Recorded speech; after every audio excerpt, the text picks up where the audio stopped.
நம்ம அல்ட்ராவோட எல்லா தயாரிப்புகளுமே ஆரோக்கியமான ஃபுட் கிரேட் ஸ்டெயின்லெஸ் ஸ்டீலால் தயாரிக்கப்பட்டது.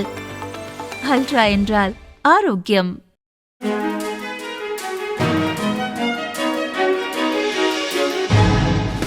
தட்டை, சீடை, முறுக்கு, ரிப்பன் போகடா, அதிரசம் என்ன வேணாலும் செய்யுங்க.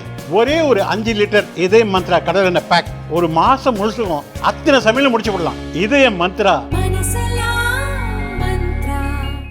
தமிழக பாஜக தலைவர் நயினார் நாகேந்திரன் வெளியிட்ட அறிக்கையில் கூறியிருப்பதாவது: இரும்பு கரம் கொண்டு குற்றங்களை அடக்கும் போர்வையில் காவல்துறையின் மிருகத்தனமான அத்துமீறல்களும் லாக்அப் மரணங்களும் தான் திமுக ஆட்சியில் தொடர்ந்து அதிகரித்து வருகின்றன.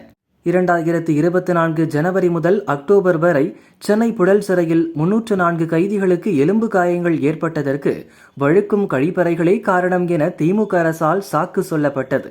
2022 உதவி காவல் கண்காணிப்பாளர் பல்பீர் சிங் 5 குற்றவாளிகளின் பற்களை உடைத்து அத்துமீறலில் ஈடுபட்ட போது திமுக அரசு கண்மூடி வாய்ப்புத்தியிருந்தது.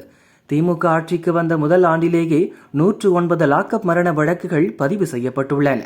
மேலும் போலீசாரின் வன்முறையால் காவல் நிலையத்தில் வைத்தே 2022 சென்னையில் 25 வயது இளைஞர், திருவண்ணாமலையில் 47 வயது நபர், 2023 தென்காசியில் 23 வயது தலித் இளைஞர் படுகொலை செய்யப்பட்டனர்.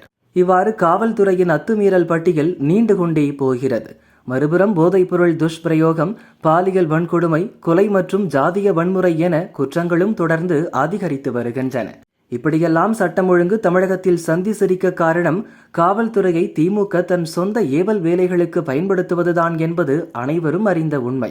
முதல்வர் ஸ்டாலின் இனியாவது காவல்துறை மற்றும் குற்றவாளிகளின் அத்துமீறல்களை அடக்கி சட்டம் ஒழுங்கை சீர் செய்வாரா என்பதே மக்களிடம் எஞ்சியிருக்கும் கடைசி எதிர்பார்ப்பு.